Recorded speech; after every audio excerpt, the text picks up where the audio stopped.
2002 this building was opened, and the University librarian Michael Walliscroft was good enough to actually dedicate this particular room to house the presses. This room here contains the printing presses that have been in the library since about 1961. There's a marvellous Colombian Eagle press, which was once doing newspapers here in Dunedin in the 1860s. We've got an Albion press from about 1845, a VanderCook proofing press which is on loan from Dr. John Holmes, and it's a cylinder press, and most of the printing that we tend to do is on this VanderCook because you get a better register. Just recently we've also acquired a number of small hand Adanas which we are going to use for a workshop coming up. The type that we have here in the room, in the Otakou press room, our working type tends to be Garamond, and we've got a number of trays of type of Garamond of various point sizes.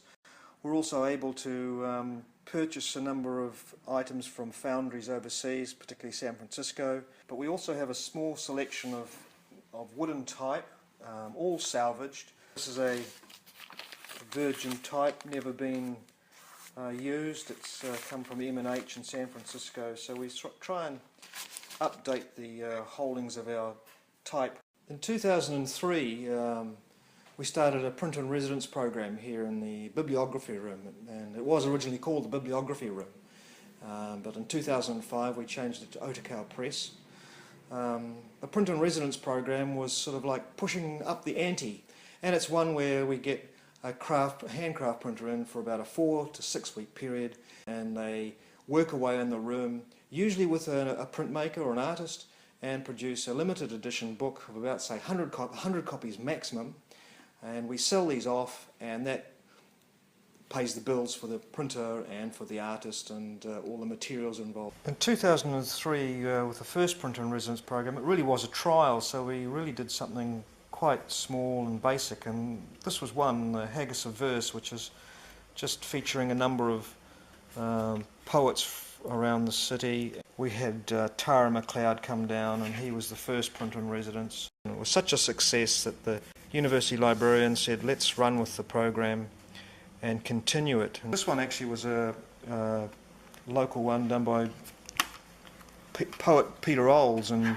we had John Denny down from Auckland. Also Catherine Medill did the illustrations, and this was Peter's sort of take on sort of modern graffiti type poems, and the type we brought in was Universe, and John Denny did a fabulous job producing this. There's the graffiti centre page, and we sold this off and it paid for the bills.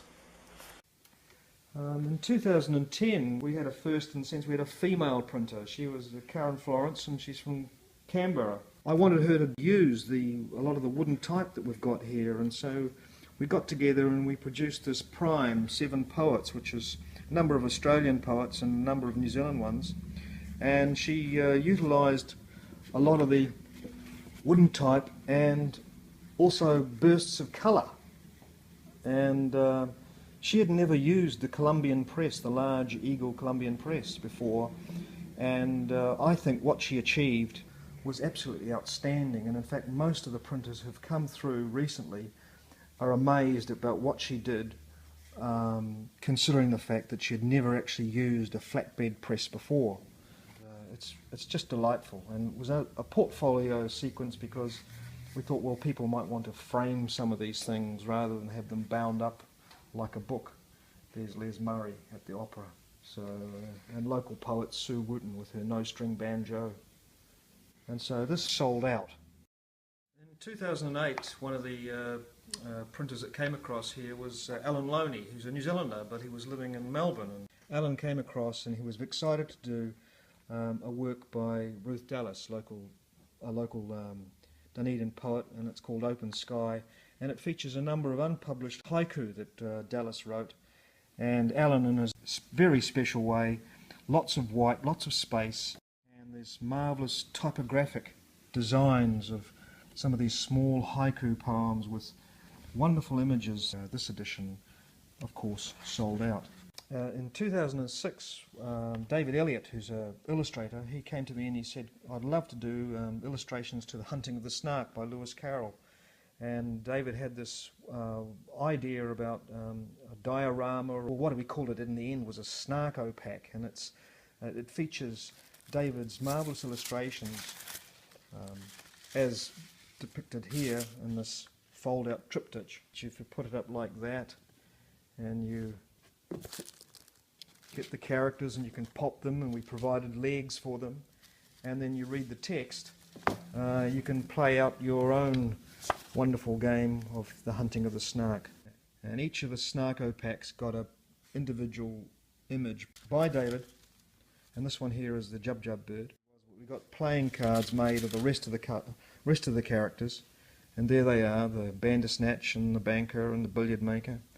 And we put this all together, so we did 101 copies, and it went out the door, and particularly to those people overseas in America and the UK who love Lewis Carroll.